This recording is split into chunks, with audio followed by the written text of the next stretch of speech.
Well, it looks like hype is back on the menu, boys. Today we're checking out the Naval Combat Preview changes for Humankind's next major update. Huge announcements that took place. Finally, some juicy detail. And in the background, by the way, you'll be watching this, the new scenario challenge that was released as part of their Endless Summer 2-day festival. And it was at the end of that festival that we got this update about Humankind. So let's take a look and see what they're saying about naval combat and a huge range of related changes that we can expect in Humankind. First and foremost, they look to put it into context. They say that the focus of the update will be on maritime gameplay.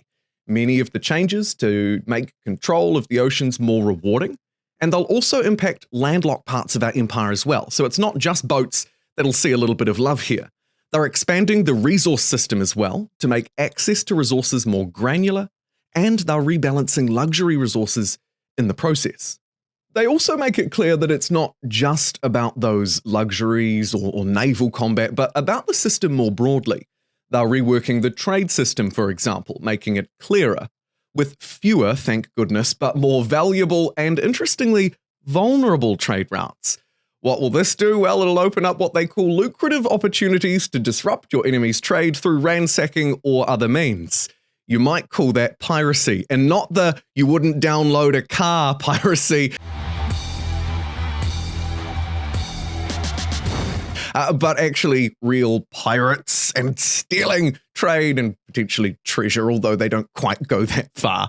Today we'll discuss the changes that they're talking about and, of course, crucially focus in on naval combat. Let's take a look at the first area, a naval unit rebalance. Harder, better, faster, and stronger. Harder, better, faster, stronger.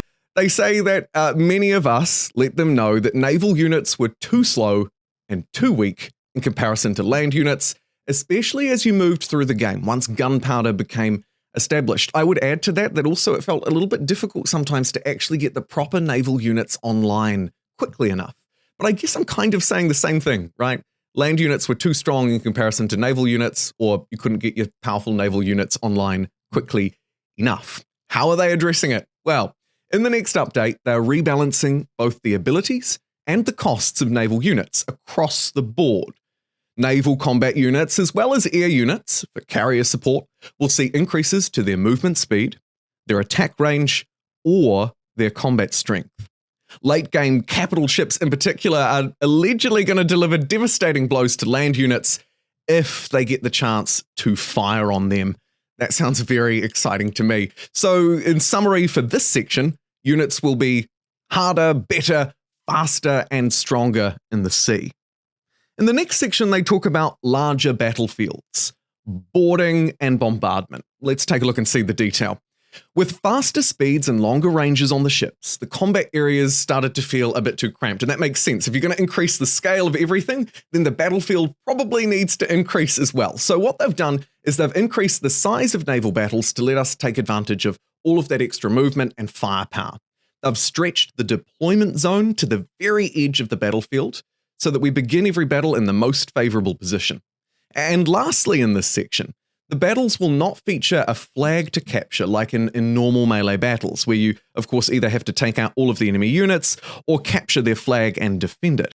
What they're doing is basically just getting rid of that flag system altogether, or the supply camp as they call it. They note that it didn't really make a lot of sense to have a supply camp just floating in the middle of the sea. So, the solution? Get rid of it altogether. Battles won't just end with complete destruction though. In the second turn of the battle, we'll have the option to call a retreat, fall back to the edges of the battlefield if we happen to have been unlucky and taken some pretty heavy losses. That, I think, is also a pretty neat change to add maybe a little bit more of an element of realism to the fights. They're also adding different dynamics to naval combat. So it's not just up the strength, up the movement, remove supply cache, bing bang bosh, we're done. Actually, there are new combat elements and new gameplay elements, the first of which they introduce is ranged retaliation, early modern warfare. So with all the extra power, you'll obviously be a much stronger force, maybe able, through first mover advantage, to just completely dominate the enemy. And so to get around that a little bit, they've introduced ranged retaliation. Your enemy will actually shoot back at you. The attacker will still have the advantage of being the first to move, concentrate firepower, focus fire maybe, on a few units, but as we can see, as demonstrated in a little screenshot that they shared in this sort of pseudo developer's diary, you will take some damage in exchange. And that, I think, is probably a nice way to balance out the fact that the ships are even more powerful. Obviously, as they very clearly note, you can't have a system where ships are so strong that the first mover wins every time regardless. And so a little bit of ranged retaliation is nice as a balance feature, maybe also as a slight realism feature there too. Now, the fourth and final note that they make about naval changes, although I would add there's one more piece to this developer's diary at the end, is really the meat of it all. This is where it all comes together. Outside of incremental changes maybe to power and movement, this is the big change. New classes and abilities, top of the line. While the changes that they've already talked about help to set naval battles apart from land, there are bonuses to combat. The flavor here is in the mid to late game naval units. Starting in Humankind's early modern era age, you will have access to two classes of ships now. There will be Capital Ships and Escorts. Capital Ships are heavily armed, and they note that they'll be able to support sieges by destroying walls. The bulk means that they'll also take less damage from attacks. These are, of course, your big capital destroyers, the powerhouses of your navy.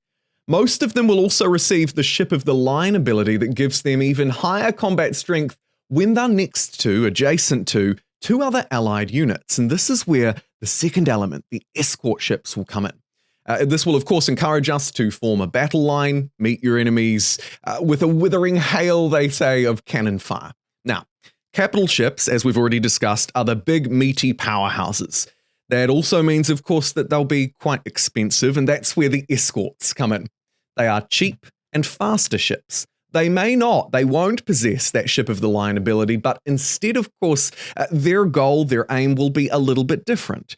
They're more scouting ships, maybe patrolling vessels to check out your trade routes, which, as we mentioned at the start, may be subject in this next update to a lot more piracy or disruption, but they'll also hopefully be streamlined in a way that means that you won't have to click about 30 million things to trade some papyrus with your neighbor. Anyway, so that you can bring your capital ships into the battle where they're most needed, your escort ships are there. Obviously, it's in their namesake. They can escort the behemoths into battle. Finally, they mention here that with the advent of torpedo warfare, your escort ships can also, of course, help in combat to screen your capital ships against attacks while serving as spotters for their massive capital ship guns on the side. So to summarize the changes that they've talked about today and the changes that are coming to Humankind's naval update is essentially as follows. The units will be rebalanced, more power in the sea, more movement in the sea, and we won't need to worry anymore about predicting somewhat redundant supply caches. Instead, a tactical retreat might be in order. The battlefields themselves will be larger, and of course our opponents, or ourselves, will be able to retaliate with ranged fire when we are hit. The two new classes of ship, or the division between capital ships and escort ships, will also have an impact on gameplay, on the production costs of ships, their power, and ultimately how we use them. And of course, there'll be interrelated systems surrounding this as well, including things that we yet to hear more about, like trade. The release date, by the way, again, is not yet known, so we'll have to keep our eyes peeled and wait to see when this hits our screens. And that will all come together in what I hope will be a much more dynamic and interesting naval gameplay system in Humankind. A game which, by the way, just to add my quick personal note, and I actually kind of always enjoyed naval fights in it. Were naval ships very powerful? Was I able to get them online as fast as my land units? No. But I always quite enjoyed the naval combat, so I think that all of these changes should just make it far better than before. And hopefully you'll enjoy them too. Let me know below. Am I being a naval simp in this video? Do I just love the Navy so much that I'm blind? I don't think so. I think these are really positive changes. The final thing that they talk about in this developer's diary is actually sort of a callback or a note to land battles, because with all the focus on Navy and future, hopefully, focus around trade and interrelated systems, what about land battles? They say, we know that some of these changes to naval battles would also be interesting improvements for the land, and that a good part of players would welcome them, so they want to be upfront with us. They will not be able to add ranged retaliation or retreat to land battles. They say may not be able to, sorry, as both features face additional technical and design challenges in land battles.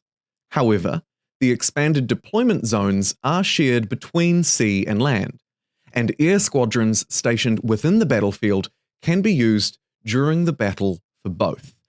What they're essentially saying is, don't expect a lot of these sea changes to find their way onto land. They may not evolve and grow some legs in that sense, due to technical and design challenges. But we should still see some crossover with things like deployment zones and air squadrons. So I thought that was quite an interesting piece to land on. I don't know much about the technical or design challenges, so I can't really offer any more insights there other than to share it with you. And maybe someone in the comments section below will be able to fill us in. I don't know. And now in the final section of the video, I have a few sort of key bits of information that didn't quite fit anywhere else. First and foremost, as I briefly mentioned earlier, we don't know release dates or any timelines for this update. We don't know if we'll be getting a beta anytime soon or if it's just going to roll out, so we'll have to wait and see. Secondly, they sign it off by saying, that's all for today, but join us next week for a closer look at some of the economic changes. I have to assume here that they're talking about trade because that's kind of what they infer at the start. Maybe there's more to unpack. I'll make another video on that next week, providing that the update that they publish actually has some detail. If it's any lighter in detail than today's one about Navy, I probably won't make a dedicated video on it because, frankly, if my videos don't provide value, they won't get clicked on. And if they don't get clicked on, the channel dies. So it's really important to me that when I make a video, it actually has something useful to you and it's not just pointless clickbait. That concludes today's update for Humankind, the preview of the naval combat. I can't wait to sink my teeth into it. Thank you very much for joining me, everybody, for another Humankind update. I'll see you all next time. Take care.